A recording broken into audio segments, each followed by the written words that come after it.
जस्तै बनिदिनु जसले अँध्यारो रातलाई सजाउँछ, रातका सन्याटालाई सपना बुनाउँछ।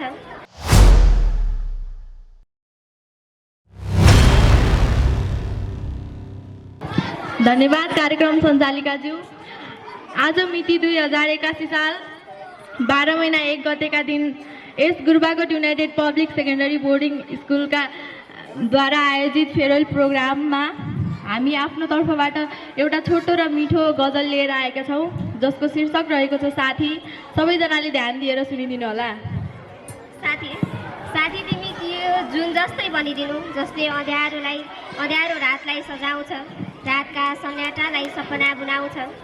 साथी तिमी त्यो फुल जस्तै बनिदिनु जसले वसन्तलाई रङ्गीन बनाउँछ, शीतल हावाको झेरका सँगै मिठास फैलाउँछ। साथी तिमी त्यो नदी जस्तै बनिदिनु जसले जीवनलाई सजीव बनाउँछ, हरेक मोडमा हरेक घुम्तीमा आशा जगाउँछ। साथी तिमी त्यो डायरी जस्तै बनिदिनु जसले मेरो हरेक शब्दलाई पाना पानामा सजाएर राखिदिएको छ। अनुभवका अक्षरहरूले मेरो कथाहरू बुनिदिन्छ। अनुभवका अक्षरहरूले मेरो कथाहरू बुनिदिन्छ। मिल्थ्यो साथी, धन्यवाद। साथै अर्को कविता पनि गजल पनि रहेको छ, सबैजनाले ध्यान दिएर सुनिदिनु होला। हरेक साथी दिलको नजिक हुँदैन, पीडाले जिन्दगी टाढा हुँदैन। ए मेरा साथी सम्झेर राख, हर कसैलाई हामी जस्तो मिल्ने साथी नसिब हुँदैन।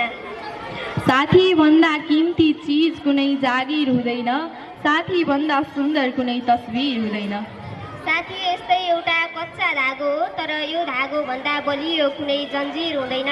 साथी यस्तै एउटा कच्चा धागो हो, तर यो धागो भन्दा बलियो कुनै जन्जिर हुँदैन।